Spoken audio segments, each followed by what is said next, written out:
સરકારી કામમાં ચાલતી લાલિયાવાડી પર મુખ્યમંત્રીએ કરી ટકોર, કહ્યું કામ 2 મહિના મોડું થશે તો ચાલશે પણ ગુણવત્તામાં કોઈ બાંધછોડ ચાલશે નહીં। છોટાઉદેપુરની બિલવાંટ પ્રાથમિક શાળાના બાળકોને ભણવા માટે નથી જગ્યા, જર્જરિત ઓટલાને આંગણવાડીના મકાનમાં કરી રહ્યા છે અભ્યાસ। શાળાના ઓરડા તાત્કાલિક બનાવી આપવાની કરાઈ માંગ।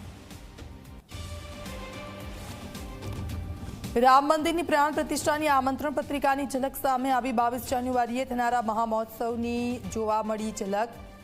6000 મહેમાનોને મહોત્સવમાં ઉપસ્થિત રહેશે। ચીનની ચાલબાજીનો સામનો કરવા માટે સરદારના રસ્તે ચાલી રહી છે કેન્દ્ર સરકાર।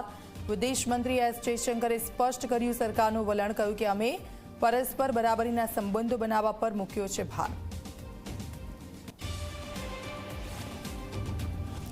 જાપાનમાં શક્તિશાળી ભૂકંપથી ચારે તરફ મચી તબાહી, 30થી વધુ લોકોના મૃત્યુ, હજારો ઘરમાં અંધારપટ। વિનાશકારી સ્થિતિમાં બચાવ કાર્ય માટે સેનાએ આવવું પડશે મેદાનમાં।